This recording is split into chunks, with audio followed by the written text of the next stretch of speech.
الحمد لله رب العالمين والصلاة والسلام على سيدنا ومولانا محمد خاتم النبيين وعلى آله وأصحابه أجمعين وعلى كل من تبعهم بإحسان إلى يوم الدين.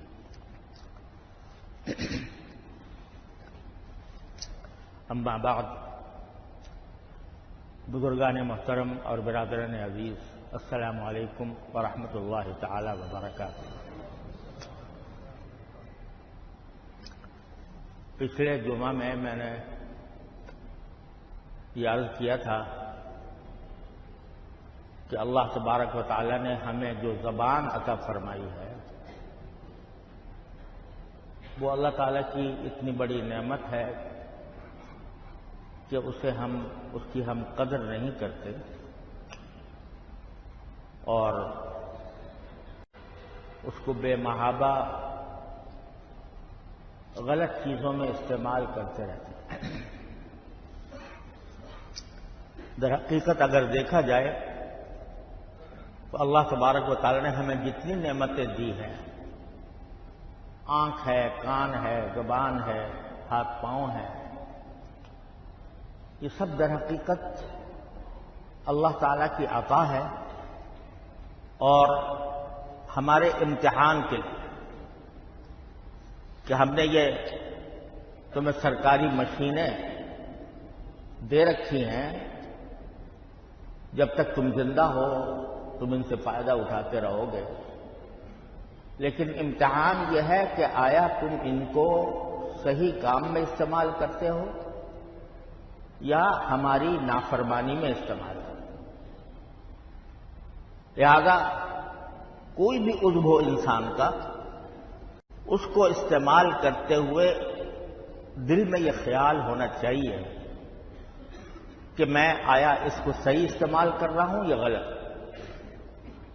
کہیں ایسا تو نہیں ہے کہ اس نعمت کو میں اللہ تعالی کی معصیت میں اور نافرمانی میں استعمال کر رہا ہوں اور یہ ایسا ہو جائے کہ کوئی شخص مجھ پر انعام کرے اور میں اسی انعام کو اسی کے خلاف استعمال کروں۔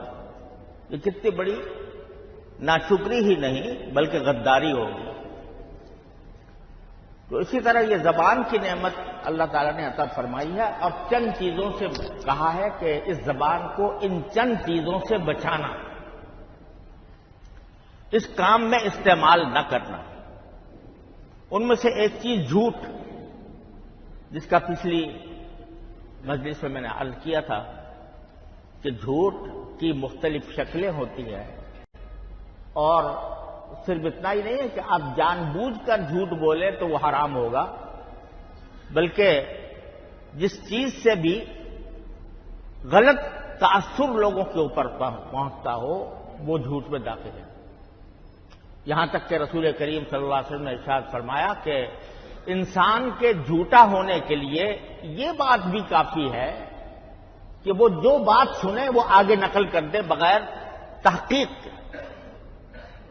یہ بھی جھوٹے ہونے کی ایک قسم ہے جو رسول کریم صلی اللہ علیہ وسلم بیان فرمایا۔ ہم اپنے معاشرے پر اگر نظر ڈال کر دیکھیں تو خاص طور پر یہ بات کہ جو بات کہیں سنی یا کسی سے پتہ چلی، یہ دیکھے بغیر کہ آیا وہ صحیح ہے یا غلط ہے اور اس کی تحقیق کیے بغیر ہم اس کو لوگوں کے سامنے بیان کرنا شروع کر دیتے ہیں۔ لوگوں کے بارے میں طرح طرح کی اتہامات، وہ جن کی کوئی تحقیق نہیں، جن کا کوئی ثبوت نہیں، وہ ہم دوسروں کو بیان کرنا شروع کر دیتے ہیں۔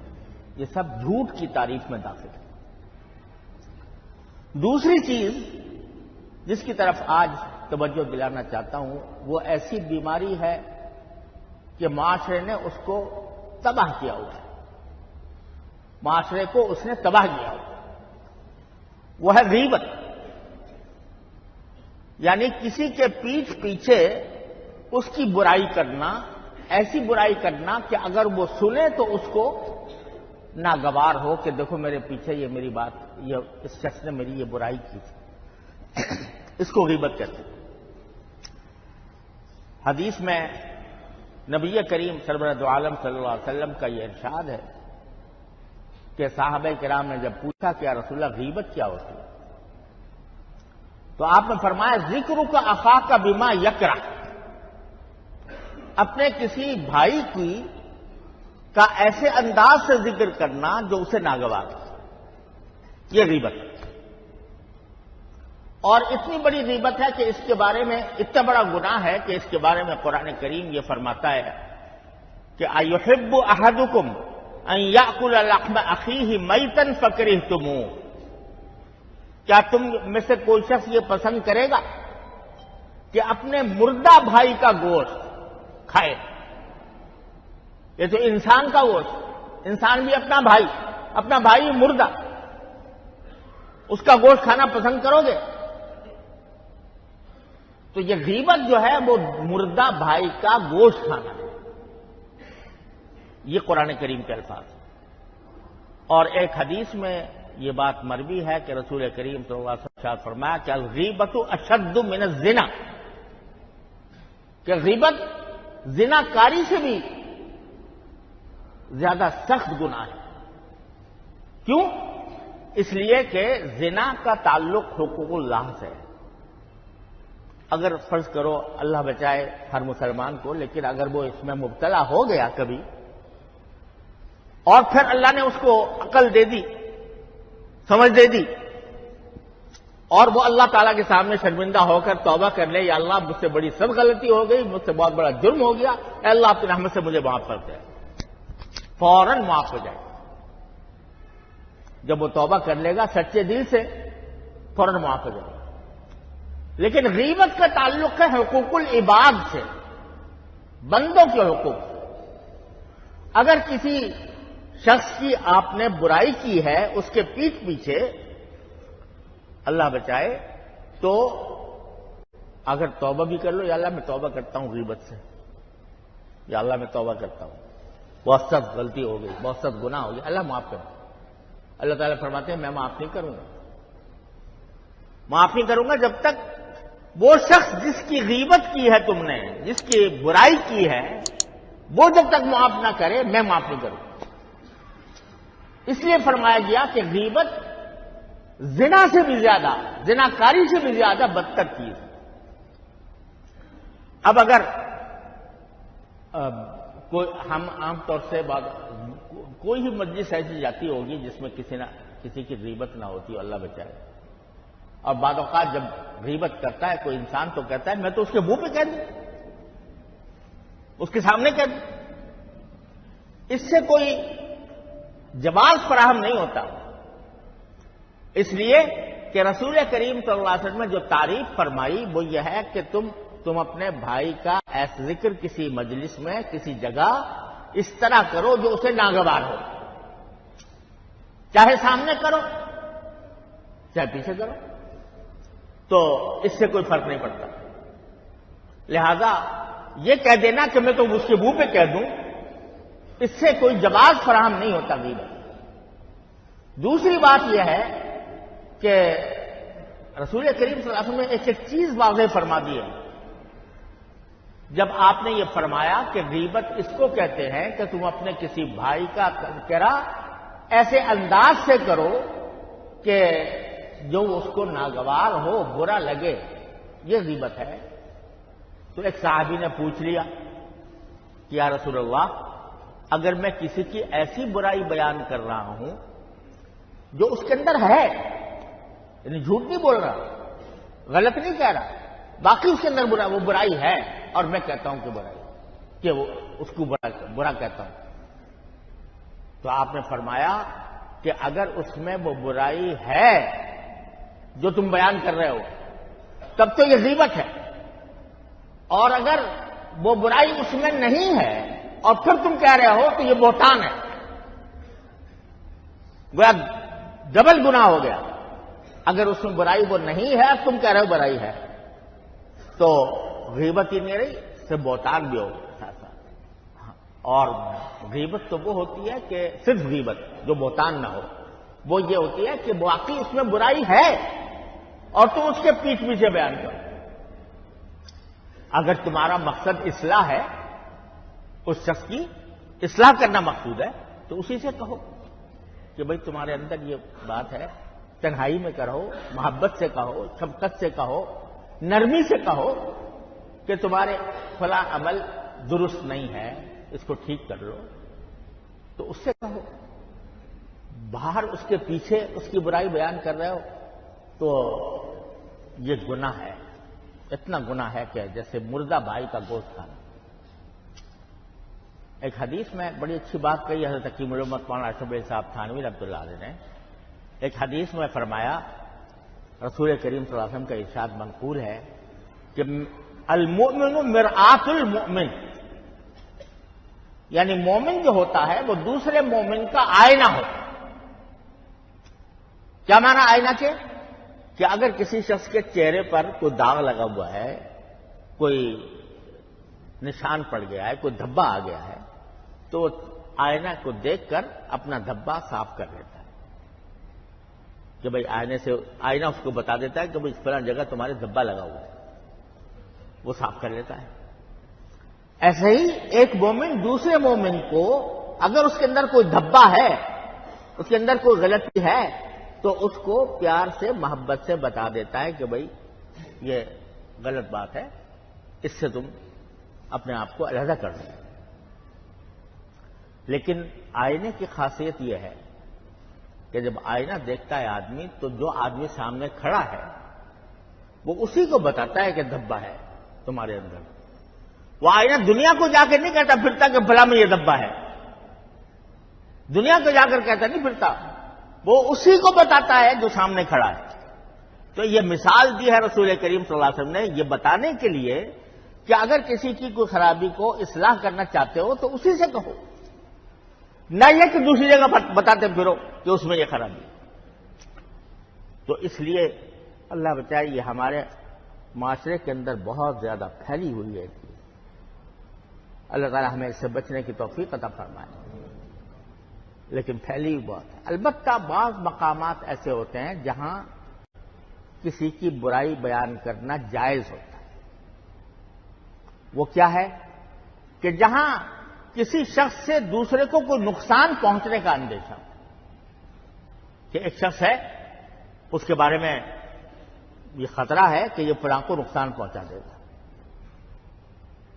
کوئی چور ہے، چوری کرتا ہے، چوری ہے اس کا پیشہ ہے. تو اب اگر کسی شخص کو متنبع کرنے کے لیے ذرا ہوشیار رہنا، یہ آدمی قابل اعتبار نہیں ہے، قابل اعتماد نہیں ہے.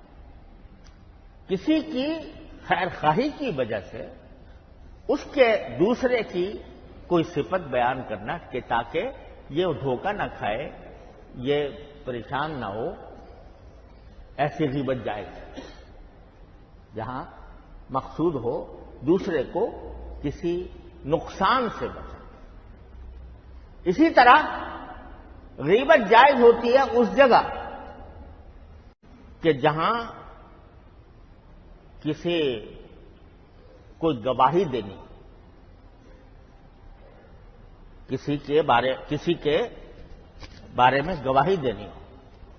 کہ جیسے کسی نے کسی کا مال چوری کر لیا، اس نے آنکھوں سے دیکھا، عدالت میں مقدمہ چلا گیا، تو اب گواہ کے طور پر اس کو بلایا جا رہا ہے تو یہ بتایا کہ میرے آنکھوں کے سامنے اس نے چوری کی ہے. تو یہ گواہی میں اگر برائی کی جائے تو وہ معاف ہے، بلکہ وہ باعث ثواب ہے.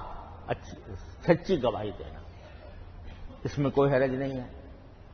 اسی طرح کوئی شخص مشورہ مانگتا ہے کہ بھئی میں اپنے دکان پر ایک شخص کو ملازم رکھنا چاہتا ہوں، اس کے بارے میں کیا خیال ہے؟ تو اس وقت میں اگر آدمی یہ کہے کہ بھئی میرا تجربہ اس کے ساتھ اچھا نہیں ہوا، یا میں اس کے بارے میں ایسی باتیں جانتا ہوں کہ کہیں تمہیں نقصان نہ پہنچا دے، یہ شخص تمہارے ہاں دھوکہ دہی نہ کر دے، تو یہ بھی جائز ہے. یہ بھی ایک طرح کی گواہی ہے. جب کوئی شخص پوچھتا ہے کہ بھئی تمہارا اس کے بارے میں کیا خیال ہے، میں رکھنا چاہتا ہوں اپنے، تو آپ کو گواہی ایک طرح سے دینی ہے کہ یہ صحیح ہے یا غلط ہے. تو یہ گناہ نہیں ہے. لوگ پوچھتے ہیں بعض اوقات رشتہ آیا ہوا ہے ہمارے ہاں ہماری کسی لڑکی کا رشتہ آیا ہوا ہے کہیں باہر سے، وہ پوچھتا ہے کہ بھئی یہ لڑکا کیسا ہے اور تمہاری کیا رائے ہے اس کے بارے میں، نیک ہے یا نہیں ہے، امانت دار ہے کہ نہیں ہے، وغیرہ وغیرہ۔ تو اس وقت میں اگر آدمی اپنی رائے ظاہر کرے تو یہ غیبت نہیں ہے۔ تو خلاصہ یہ ہوا کہ کسی دوسرے کو نقصان سے بچانے کی خاطر اگر کسی کی برائی کی جائے تو یہ برائی نہیں، یہ غیبت میں داخل نہیں ہے، یہ حرام نہیں ہے، ناجائز نہیں ہے۔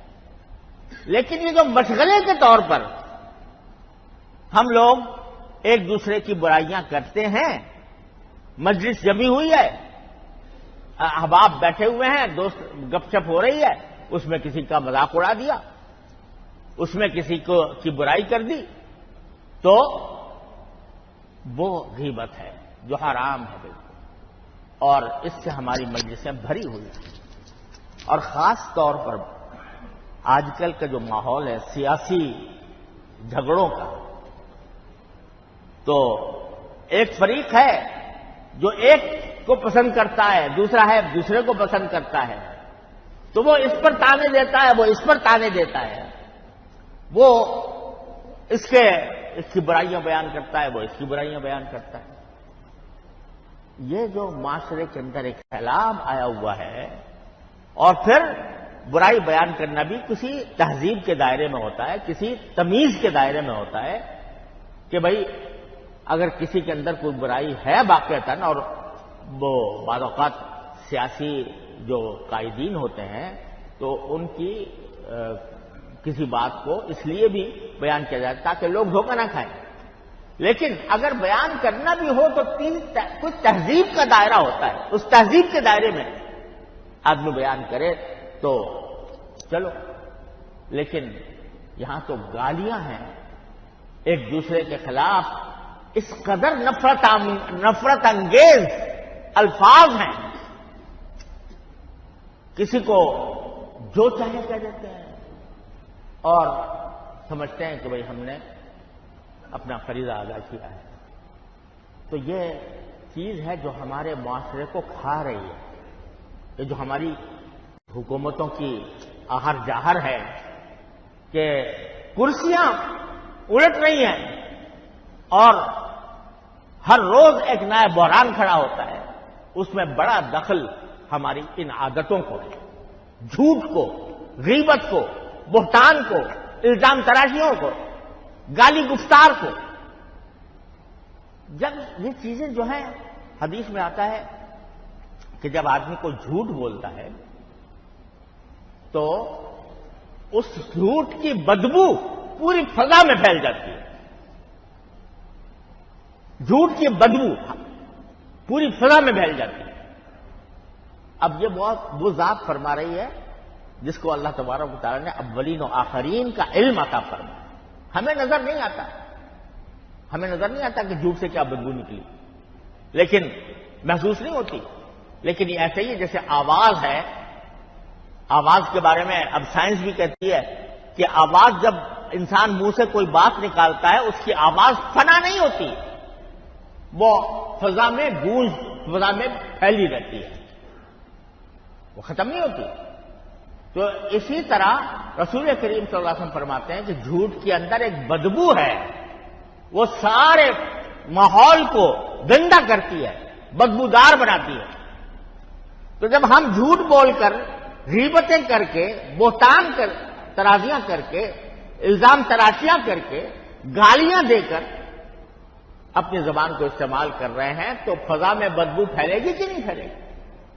اس بدبو، وہ جو ہے روحانی بدبو ہے، وہ روحانی بدبو انسان کے اخلاق پر اثر انداز ہوتی ہے اور انسان کی زندگی خراب کرتی ہے۔ یہ معاشرے کے اندر جو کچھ ہو رہا ہے، یہ اس میں بہت بڑا دخل ہماری زبان کو ہے۔ میرے والد ماجد قدس اللہ تعالیٰ سرہ حضرت مولانا مفتی عمر شفیع صاحب نے مجھے ایک مرتبہ نصیحت فرمائی تھی۔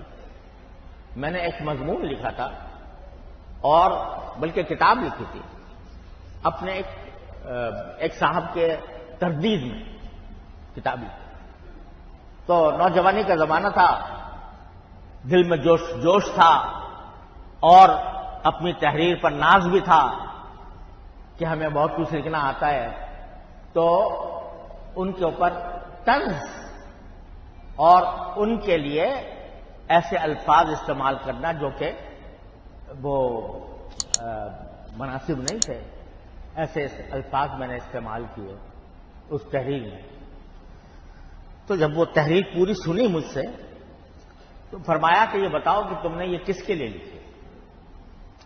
اگر تم نے اپنے مداحوں کے لیے لکھی ہے، اپنے پسند کرنے والوں کے لیے لکھی ہے تاکہ وہ واہ واہ کریں، تو تمہاری تحریر بڑی کامیاب ہے. لیکن اگر تم نے اس لیے لکھی ہے کہ کسی دوسرے کی اصلاح ہو تو اس کی ایک دمڑی قیمت نہیں، کیونکہ تم نے اس میں اس کے اوپر طنز کیے ہیں، اس کا مذاق اڑایا ہے، تو یہ گناہ کیا ہے تم نے. اگر اللہ کے لیے لکھی ہے تو اللہ تعالی کے لیے لکھی ہوئی کتاب میں یہ نہ طنز ہوتا ہے، نہ مذاق اڑایا جاتا ہے، نہ اسے الفاظ استعمال کیے. میں نے توبہ کی اللہ تعالیٰ کے بارگاہ میں. تو پھر اس وقت نصیحت فرمائی کہ جب کوئی بات زبان سے نکالو یا قلم سے لکھو تو پہلے یہ سوچ لو کہ مجھے کسی عدالت میں اس کو ثابت کرنا ہوگا، کسی عدالت میں ثابت کرنا ہوگا اس بات کو، کہ اگر مجھے عدالت بلا لے کہ تم نے یہ بات کہی ہے، یہ بات لکھی ہے، ثابت کرو اس کو، دلیل لاؤ اس کو. کیا تمہارے پاس دلیل ہوگی؟ تمہارے پاس ثبوت ہوگا؟ اگر ثبوت ہے تو بے شک کہو، لیکن اگر ثبوت نہیں ہے تو پھر کیا ہوگا؟ اور یہ ہو سکتا ہے کہ کبھی تمہاری تحریر کے خلاف کوئی عدالت تمہیں بلا لے، اور اگر جہاں نہ بلائے تو ایک آخری عدالت تو ہونے والی، وہاں تو ہر قول و فعل کا جواب دینا ہے. کیا بات کہی تھی، کیا جملہ لکھا تھا، کس کے بارے میں کیا رائے ظاہر کی تھی، ساری باتیں بارگاہ خداوندی میں ثابت کرنی ہو. اگر نہیں ثابت کرنی تو پھر آج سوچ لو کہ مجھے اس عدالت کے سامنے مجھے جواب دینا ہوگا، لہذا کوئی ایسی بات نہ نکالو منہ سے جس کا ثبوت تمہارے پاس موجود ہے. یہ اس دن مجھے نصیحت فرمائی تھی. میری اس وقت عمر 17-18-19 سال کی ہوگی. وہ نصیحت ایسی دل میں بیٹھ گئی الحمدللہ کہ اب اللہ تعالیٰ کے فضل و کرم سے زبان سے یا قلم سے کوئی ایسی بات نکالتے ہوئے 100 مرتبہ سوچ کہ آیا میرے پاس کا ثبوت موجود ہے یا نہیں. تو یہ بڑا زبردست معیار ہے اور بڑا زبردست جانچنے کا طریقہ ہے جو حضرت والد صاحب نے فرمایا کہ جب بھائی ذرا زبان کو بے تحاشا استعمال نہ کرو. اسی لیے حدیث میں رسول کریم صلی اللہ علیہ وسلم نے خاموشی کی ترغیب دی ہے. جتنا خاموش رہو اتنا بہتر ہے. اور جب بات کرو تو جچی تلی کرو، ایسی بات کرو جس کو ثابت کر سکتے ہو، اور یہ سوچو کہ میں اگر مجھ سے مطالبہ کر لیا گیا تو میں اس کا جواب کیا دوں گا. تو یہ اگر ہم سب اللہ تعالیٰ کر دے ہمیں کہ ہم سب کو اللہ تبارک و تعالیٰ توفیق دے کہ اپنی زبان کو ذرا اپنے کنٹرول میں رکھ کر استعمال کریں. نہ جھوٹ ہو، نہ غیبت ہو، نہ بہتان ہو، نہ الزام تراشیاں ہوں، نہ کسی کی دل آزاری ہو، نہ کسی کا مذاق اڑایا جائے. اللہ تعالیٰ اپنی رحمت سے ہمیں اس زبان کو انہی طریقے سے استعمال کرنے کی توفیق عطا فرمائے، اور زبان کے سارے گناہ اللہ تعالیٰ ہم سے دور فرما دے، اور پہلے جو ہوئے ہیں اے اللہ اپنی رحمت سے اس کو معاف فرما دے، اور جن لوگوں کی حق تلفی ہوئی ہے ان کو راضی کر دیجیے ہماری طرف سے. یہ دعا بھی مانگنی چاہیے کہ ہم نے جن کی حق تلفی کی ہے اے اللہ ان کو راضی کر دے ہم سے، تاکہ ہم سے آخرت میں اس کا سوال اور محاسبہ نہ ہو. اللہ تعالی ہم سب کو اس کی توفیق عطا فرمائے. وآخر دعوانا الحمدللہ.